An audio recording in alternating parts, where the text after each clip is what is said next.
Good afternoon, members of the Society. This is a dissertation of the ill-fated state of preservation in Salem County, New Jersey. Historic preservation pays and doesn't cost. Money must be spent when rebuilding communities to create jobs. Preservation is about 70% labor and 30% materials. In many of our adjacent communities in Salem County, they have not yet learned how to take care of what they have.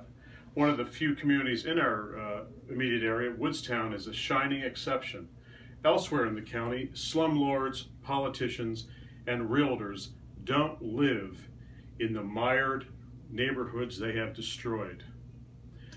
No one who promotes and/or who is involved in historic preservation ever gets rich.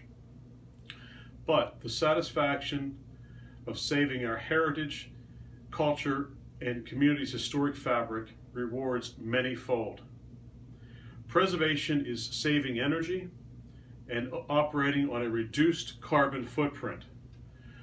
Pollution and energy once spent to build historic dwellings will be lost. If we tear them down, we create more pollution and require more carbon to rebuild cheap petroleum-based homes by the developmentful, which have a very limited longevity. As far as preservation is concerned, and I have seen it time and time again, architects only want to rape and destroy history with their upgrades. Architecture is one of the most fragile and public of all the arts. The economics for lost structures doesn't add up. Lose the history and lose the materials and energy used to make it. Preservation is about building a community, an environment, a community identity, learning from the past to invest in all of our futures. And so much of this has been lost here in the county. Preservation is not about the owners of historic shells putting period-style clothes on and making themselves look extremely silly at certain times of the year, but being community advocates instead. We need preservation evangelists.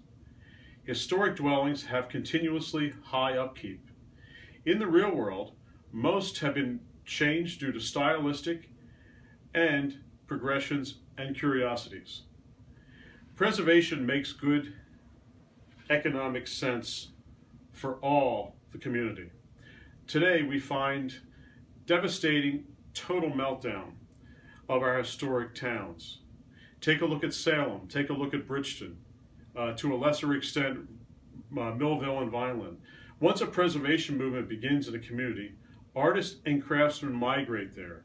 These artists, as through history, have propagated a chosen and noble profession, having been the gatekeepers of truth through humanity for thousands of years, and have also been the moral compass of our civilization, and at many times evoking civilization's radical and only voice of civility.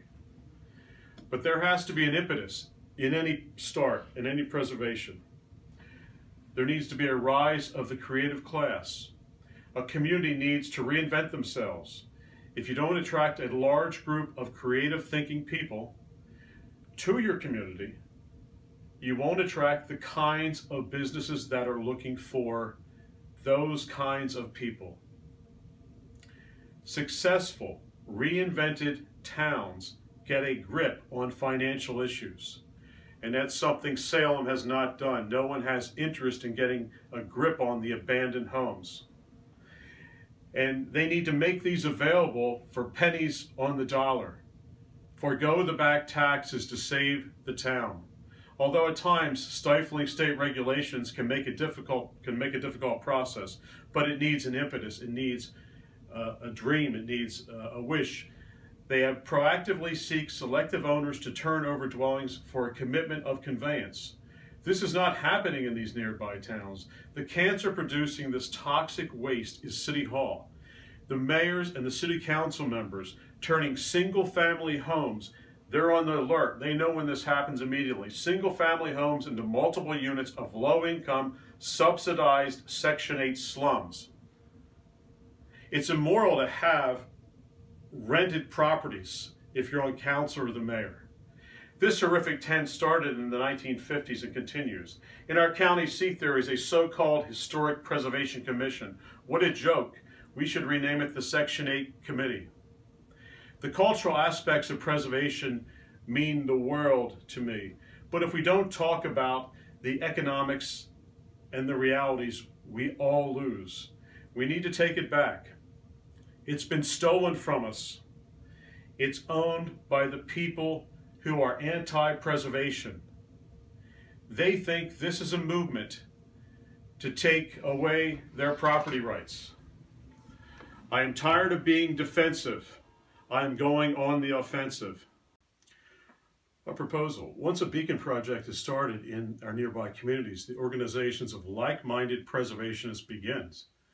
The next step would be to get a preservation program in place in our local votex, which in recent years they've been depleted with using traditional techniques and materials, unfortunately.